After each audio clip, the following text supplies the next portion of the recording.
It's always fun to grow up in a hometown in Oklahoma that has stories and folklore about its past. I don't know if every town does.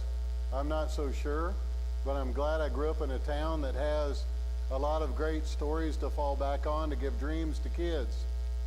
There was a young boy that grew up in my hometown.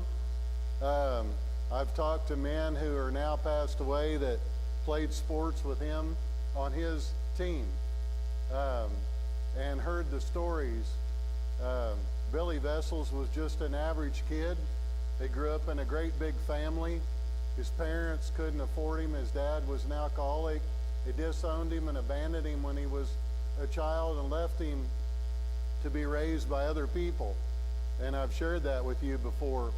Billy Vessels, not being discouraged as a young boy, he really liked football. And he was pretty fast, they thought. Around my hometown, there's a dike to keep the town from flooding from the Arkansas River. They said you could see him on days off out in the sand running in knee-deep water to try to make his legs stronger so he could be a faster football player as he got older.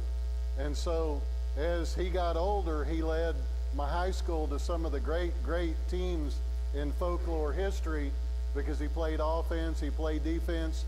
They called him the Cleveland Comet. He could outrun anyone.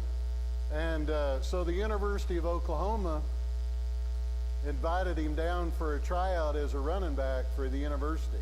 That's big stuff from a small country town. They said he went down in his street clothes, had his loafers on, penny loafers, slacks, and said, "Why don't you take some snaps from our All-American quarterback at the University of Oklahoma?" He said, "Okay, we just want to see how fast you are." So they said he got down and got in his stance in his street clothes, and they hiked the ball, and the quarterback turned around and he was gone. He had already gone through the line in his street clothes. They said, "Hey, he's pretty quick." They said, "Well, we tried to tell you, we think he's got talent." He went to the University of Oklahoma. They had the big scoring streak with Bud Wilkerson of the most games ever won in history. He played offense, he played defense, and he won the first Heisman Trophy that Oklahoma ever won in its history in 1952.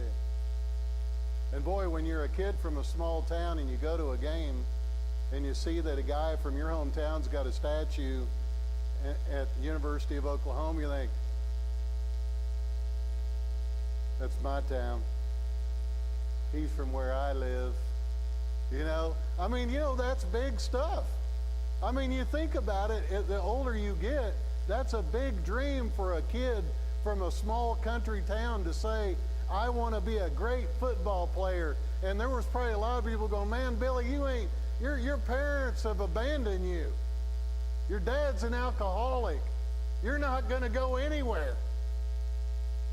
You're in a nothing little town in Oklahoma and no one's ever heard of it and you aren't going anywhere." That's what a lot of people do when you have dreams. But he believed that he was fast. And boy, when you go to our high school today, it's the coolest thing. They built a new gymnasium in Cleveland, and they got new trophies down at the University of Oklahoma, and so they made them all look alike. And so they got a military helicopter to take the original Heisman Trophy from Owen Stadium and fly it all the way to Cleveland and set it down in front of the new gym. So now when you go to the high school basketball game, it's got Billy out in front. Man, he's like, "I got to touch it. I got to get out and have Cindy, take my picture. It's Billy, And she's like, "Who's Billy?" I said, "Well, it's a great story, honey. This is the kind of thing that doesn't happen." He had a big dream. He wanted to be a football player. And look at where it took him in life to be. Every banquet I ever went to, he was the guest speaker. Talking about what it was like to grow up in Cleveland and be a small town kid. He had a dream. Nehemiah, in our sermons, he had a dream. He wanted to rebuild the walls of Jerusalem. People thought he was crazy, but he had articulated that dream. He had prayed about that dream. He had shared it with other people. I mean, everything is ready to go. And if you go to Nehemiah chapter 3, they're going to start rebuilding. I mean, everything's been done. Now it's time to go to work. All their dreaming aside, what did I tell you? Hey, dreams that never become reality, they're just wishful thinking. He wanted to turn it into something. Man, that's where things changed, where, hey, we've thought about this, we've prayed about this, we've talked about this. Today's the day to roll up our sleeves, put our gloves on, and go to work, and so they did. And in chapter 3, they start rebuilding all the gates to the city. And it's kind of crazy because different people came together, and we're going to have to highlight this and spend time in chapter 4. But priests had a team. The men of tribes had a team. The high priest had a team. Sons and daughters had a team. Men and women had a team. Goldsmith, perfume makers, and rulers. They don't work. They all had a team. They all said Nehemiah, he had done such a good job at sharing his dream with everybody. People got excited about the dream, and they said, hey, I want to build a gate. Hey, our team wants to build a gate. We want to raise money and build a gate. And you know what? In chapter 3, so they did. It says it takes a whole town to raise a child. I grew up in one of those towns. It takes a whole church to build a young person. I wished in communities that everybody would see that we're, hey, listen, police officers, school teachers, people that are working in pharmacies and restaurants and out throughout the community, and ministers and coaches and parents, we're all working together to make the place where we live a better place, aren't we? It takes a whole town, a whole community to make things better. One person can't do it alone with just a dream. Somebody's got to believe in that dream. I mean, Billy Vessels, he didn't give up. Hey, I'm just a nothing guy from a nothing town, but I think I got a little bit of talent. I've got a dream. I think I could play here. I think he did an outstanding job, because it gives me goosebumps to think that on a certain day in American history, that the greatest player in America was from Cleveland, Oklahoma, my hometown. That gives me goosebumps. That on a certain day in America, there was no one better than this guy. Everybody should be proud of something like that. That someone had a dream and comes back and shares that dream with kids and talks to them about their life and how they can do something in the future if they want to do that badly enough and place it in God's hands. And Nehemiah shared that with these people, and they all bought into the dream. It takes a lot of people to make a church. Do you know the goal of a minister? If you study ministry, the number one goal of any minister, if he's any good at all, is to work himself out of a job, teaching everybody else to do what he does, and then he can walk away and it runs just fine. That's an A+ where I come from in my education. But an F+ is a minister that won't ever let anybody do anything, and he wants to do everything and be a control freak. And then it all dies around him when he walks out the door. It takes a whole church to build a church. It takes people doing things, people getting involved, people volunteering, people doing things that you just never imagined they might do, people catching the dream of, hey, I'm not going to have somebody else do this, I want to do this. Our group's going to build this gate, and we're going to do this gate, and we're going to put pride in our class, and our class is going to be better than your class, and we're going to say, we got spirit, how about you? And you're going to say, we got spirit, how about you? And we're going to do this, and we're going to put our heart in it. That's where these people were. Man, Nehemiah, it all started with one man sharing his dream with the king. That God laid it upon his heart. And these people, they love Jerusalem. They wanted to be a part of rebuilding it. So they did.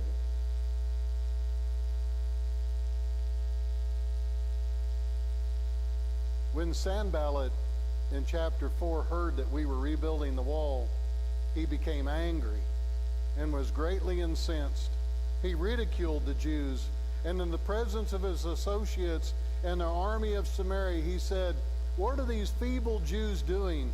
Will they restore their wall? Will they offer sacrifices? Will they finish in a day? Can they bring the stones back to life from those heaps of rubble, burned as they are?" Tobiah the Ammonite, who was at his side, said, "What are they building? Even if a fox climbed on it, he would break down their wall of stones." Barry Switzer, when he coached at the University of Oklahoma, showed old films to the new players to get them excited about playing at the university. Do you know when they were watching Billy Vessel's films what they asked the coach? "Did you turn up the speed?" He said, "No, this is natural speed. That's how fast these guys were." Even the modern players couldn't believe how fast the older players were. They thought the speed had been changed on the film. Sometimes we share dreams and think, "Oh, nobody else can do this," and here come the critics. You know, here they are wanting to rebuild their dream, and they're so excited, to rebuild their dream, and someone's standing out here. How would you like people standing out here as you come to church today going, "You guys building another building? What for?" How would you like that if people ridiculed you as you came to church today? And they ridiculed you for building your church and now wanting to add on to it. But that's what was taking place in this text. Nehemiah says, "Hear us, O our God, for we are despised. Turn their insults back on their own heads. Give them over as plunder in a land of captivity. Do not cover up their guilt or blot out their sins from your sight, for they have thrown insults in the face of the builders." So we rebuilt the wall till all of it reached half of its height, for the people worked with all of their hearts. Man, this was not easy to do. I know that if we do something wrong in life, I understand getting punished for something I've done wrong. Now, all of you young people here, I believe in being completely honest with your parents, but I'm going to be completely honest with you. There were things that I didn't tell my parents because they didn't ask.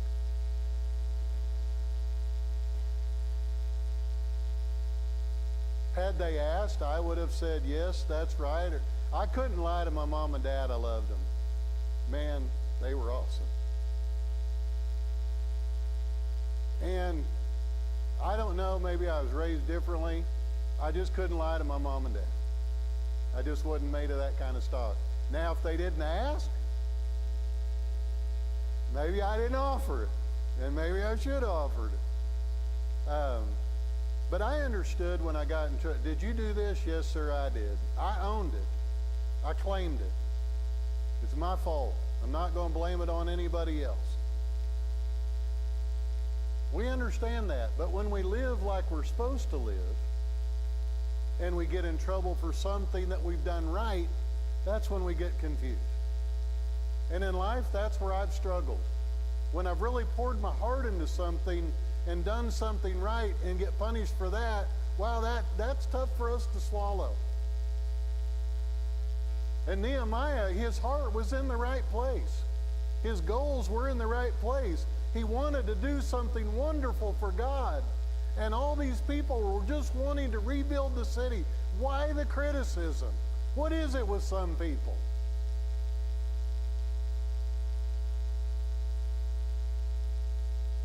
What is it with some people? Why do we think that we've gotten to the place that someone wants to hear our criticism anyway? But boy, when the critics appear And it says they were angry critics and they were incensed critics. And they ridiculed the Jews. I remember other kids say, hey, I want to be like Billy Vessels. And I remember kids growing up saying, you'll never be like Billy Vessels. You ain't no Billy Vessels. Quit trying to be like Billy Vessels. Man, I heard all those criticisms. But we had other kids from Cleveland that went to the University of Oklahoma and started for the Sooners. Billy wasn't the first one. I mean, the only one. Some kids don't listen to those critics. Keep striving. We have kids from Cleveland that are NCAA Division I wrestling champions that didn't listen to those critics. I mean, you know, it takes someone with thick skin to not listen to the critics. Well, I'm going to tell you something. If I listen to all the critics that I've had, why would I want to do what I do today?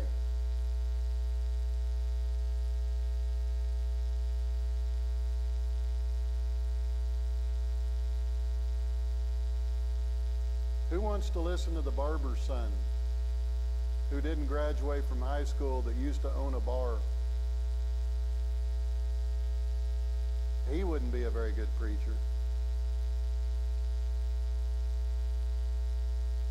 I mean, if you listen to the critics, you'll never do anything. That's what they want to do. They want to defeat you with their criticism. Sanballat, these guys were upset. Tobiah, they were upset. They said, what are these feeble Jews going to do? They don't know how to work. Will they restore their wall? Will they offer sacrifices again someday in a beautiful temple? Will they finish in a day? Can they bring this city back to life? Well, even if a fox runs down that wall, it'll fall apart. There's nothing to it. But there's something that they had forgotten in their criticism. God specializes in the impossible. He can do the impossible. It says in Romans chapter 12, one of the toughest things that you'll ever have to do in life is to pray for your enemies.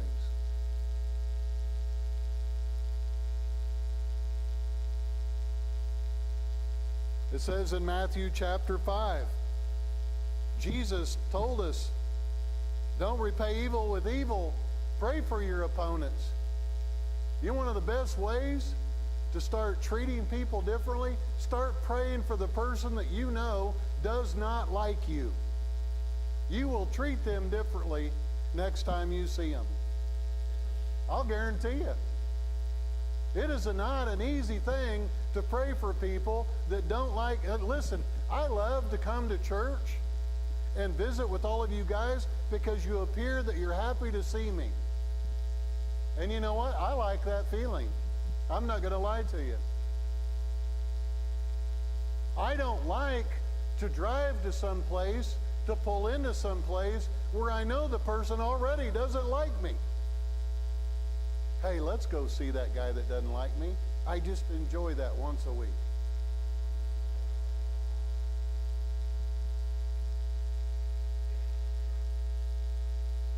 My dad, when I was little, he used to say, you're not going to understand this, Mike, but someday people, they're just not going to like you because of who you are. I don't care what you say, what you wear, what you do. They're just not going to like you. So get ready for it. Dad, are there people like that? Yes, Dad, now I know.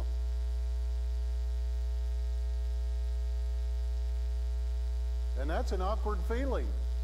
And you know, I don't like that kind of feeling. And you know, when the Bible, then I love God, and God says, and get this, Mike, I want you to pray for those people.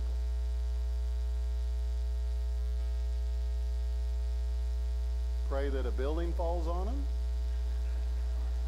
No. That's not what it says. Pray that their lives might be changed. I have had situations in life, they don't happen a lot, to where I've had opponents that I am now friends with. and that they are awful good friends. It didn't start out that way. And, you know, to this day, one of my proudest achievements is having someone who was an enemy now be a friend. That's a pretty good feeling. I have to admit, God could be saying, hey, I told you. Yeah, you did. But, man, what a journey. What a journey. Because I want you to listen to, they're going to speak just like every one of you in this text. When Sanballat, Tobiah, the Arabs, the Ammonites, and the men of Ashdod heard that the repairs to the walls were going to go ahead, and they're not stopping it with all of their criticism, boy, they were angry. And they plotted to come and cause trouble and stir up a fight. Now listen to what Nehemiah does. Does he run? No.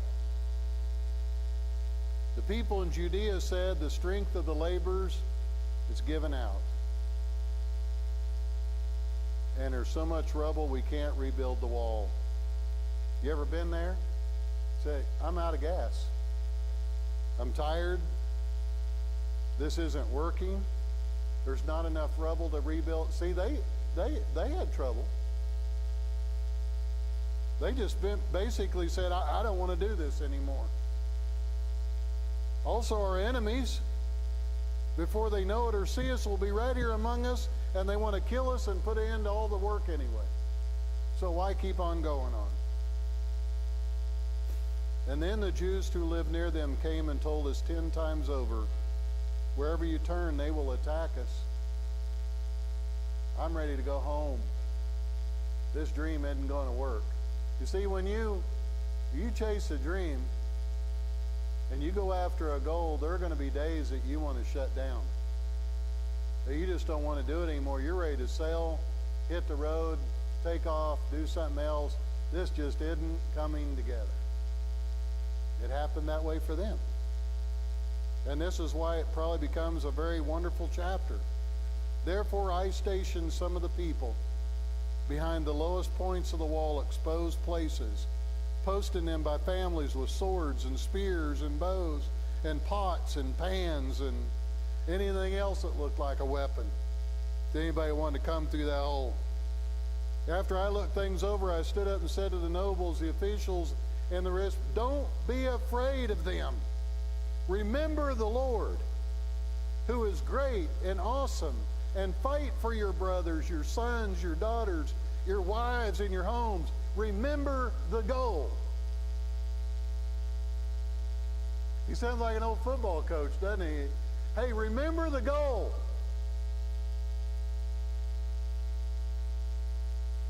Don't give up. Remember how we started all of this. We knew it was going to get hard, and there were going to be days that were going to be tough. And when our enemies heard that we were aware of their plot and that God had frustrated it, we all returned to the wall and went back to work. And from that day on, half of my men did their work while the other half were equipped with spears and shields and bows and armor. They just kept trading places. The officials posted themselves behind the people of Judea who were building the wall. Those who carried materials did their work with one hand and held a weapon in the other hand. Each of the builders wore his sword at his side as he worked, but the man who sounded the trumpet stayed with me. And then I said to the nobles, the officials, and the rest of the people, the work is extensive and spread out. We're widely separated from each other along. So whenever you hear the sound of the trumpet, join us and come fight here. So we continued the work with half of the men holding spears from the first light of the dawn till the stars came out. And at that time I also said to the people, have every man and his helper stay inside Jerusalem at night, so they can serve us as guards by night and workers by day. And neither I nor my brothers nor my men nor my guards with me took off our clothes. We each had his weapon even when he went to water. Wow, that was going to get pretty ripe.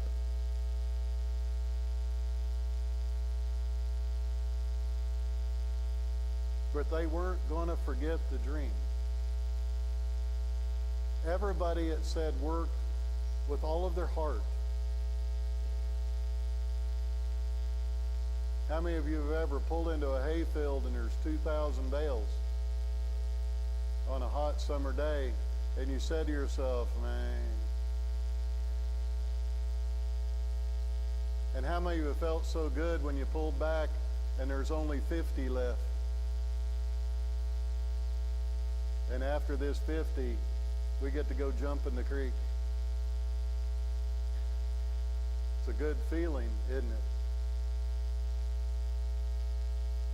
They were looking at it with discouragement, and Nehemiah got them to see the positive side of all the work. And so they kept working, and they kept working. They never took a shower. They never took a bath. They never went home. They never hardly ever went to sleep. They worked with a weapon in one hand and a tool in the other hand, and they just kept working, believing that God was somehow doing a miracle, and he was working a miracle in the midst of the people. Because as we go on in the coming days, they rebuilt the walls of Jerusalem in 52 days.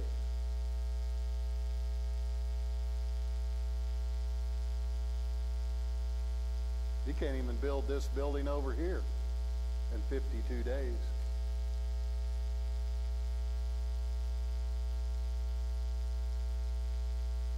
They did it how? With God's help and a dream. A lot of our lives, you're buried in a lot of rubble.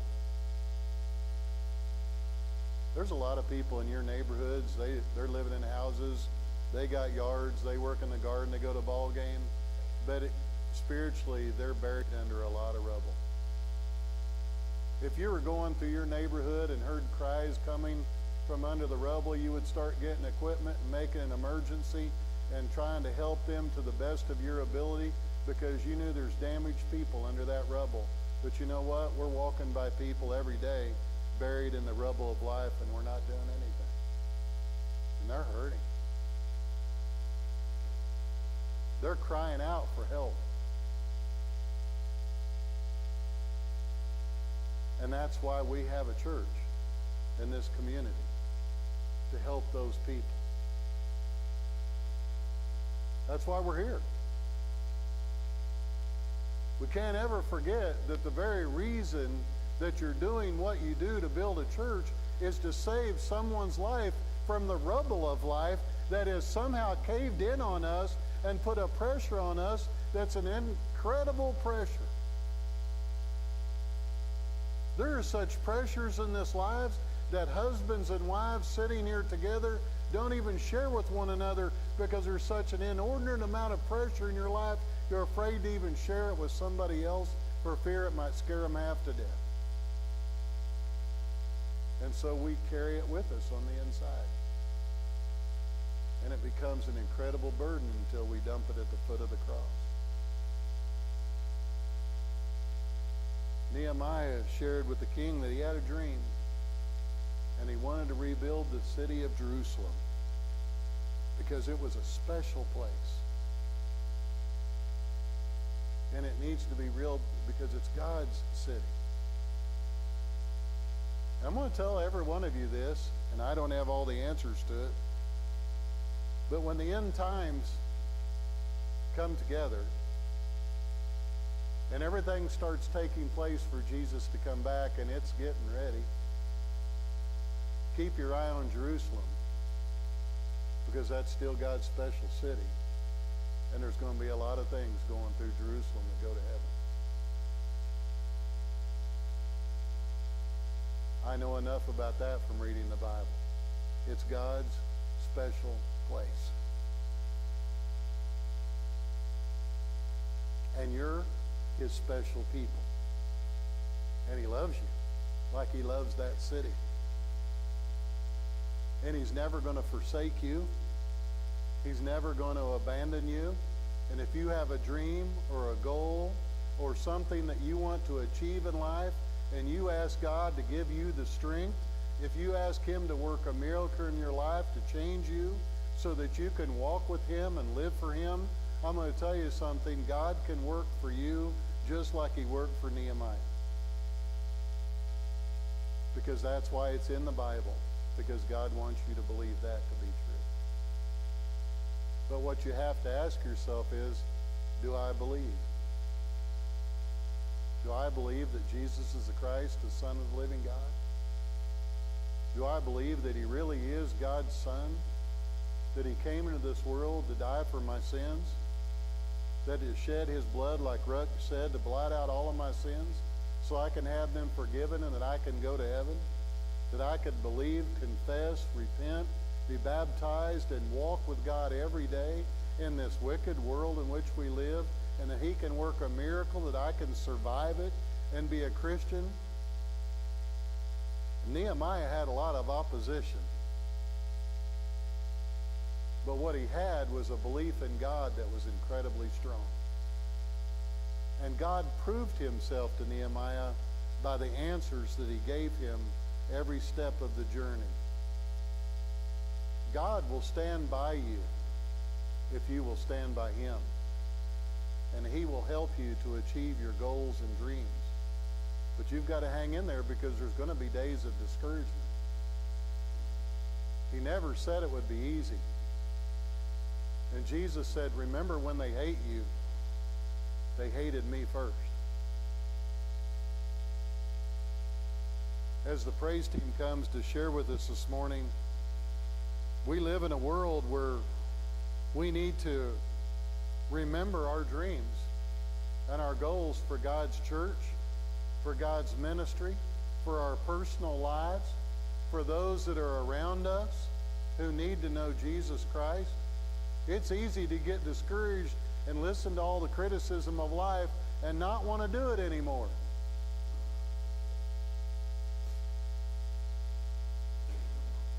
I mean, if you're an older person in this room, how many of you have ever said, it's about time the young people start doing something, I'm tired?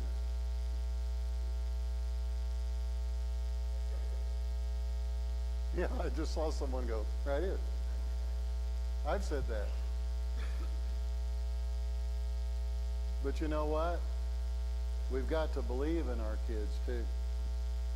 Belief is a powerful thing. And I believe that God is awesome, or I wouldn't be here today. And I believe that Jesus is his Son. And I believe that he can change our lives. He can change our communities. He can change our families, and he can change our world. And we have to always believe that and never give up in that dream, and go and believe that God can make a difference in this world and in your life. Don't let the rubble of this world scare you. God can rebuild it into something wonderful and beautiful. If you're here and have a decision to make, feel free to come forward as we stand and sing our invitation hymn this morning.